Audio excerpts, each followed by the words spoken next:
Οδυσσέα Βουδούρη, είμαι γιατρός, χειρουργός. Πρώτες μου επαφές με τους γιατρούς χωρίς σύνορα ήταν στη Γαλλία με το γαλλικό τμήμα. Θυμάμαι η πρώτη μου αποστολή ήταν το 89 στην Καμπότζη.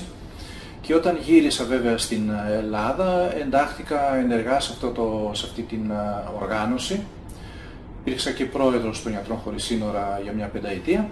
Ως χειρουργός έχω κυρίως συμμετάσχει σε χειρουργικές αποστολές και κυρίως σε εμπόλεμες καταστάσεις. Μία από τις πολλές αναμνήσεις που έχω είναι στη Σομαλία. Ήταν μια πολύ ιδιαίτερη κατάσταση, διότι ήμασταν το μόνο νοσοκομείο το οποίο λειτουργούσε και είμαστε στο κέντρο της πόλης που γινόντουσαν οι μάχες και συνεπώς είχαμε πάρα πολλούς τραυματίες σε πρώιμη φάση και αυτό ήταν πολύ ιδιαίτερο. Χειρουργούσα 10-15 τραυματίες κάθε μέρα. Ένα απόγευμα ήρθε ένα περιστατικό ιδιαίτερο, ήταν ένας τραυματίας ο οποίος είχε δεχθεί μια σφαίρα στο κεφάλι, κοντά στο κρόταφο ήταν η πύλη εισόδου, δεν είχε πεθάνει και κλήθηκα να ασχοληθώ μαζί του. Πρέπει να πω ότι για τους Σομαλούς που ήταν γύρω μας, αυτός ο άνθρωπος ήταν νεκρός.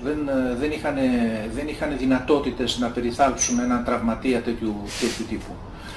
Εγώ μάλλον από κεκτημένη ταχύτητα, από τις συνήθειες που είχα στις δικές μας τις χώρες, ασχολήθηκα μαζί του, του έβαλα τους ορούς που έπρεπε, την αγωγή που έπρεπε, την τοπική φροντίδα κτλ. Και κάποια στιγμή γυρίζοντας έτσι στο πλάι είδα τους Σομαλούς να με κοιτάνε λίγο παράξενα, ελαφρώς ηρωνικά, δηλαδή με το ύφος τι θέλει αυτός ο άνθρωπος ο δυτικός και ασχολείται με κάποιον και χάνει το χρόνο του, με κάποιον ο οποίος είναι κλινικά νεκρός, έχει πεθάνει, δεν έχει καμία πιθανότητα να επιζήσει. Και μάλιστα διέκρινα και μια μικρή ηρωνία, μια καλοπροαίρετη ηρωνία.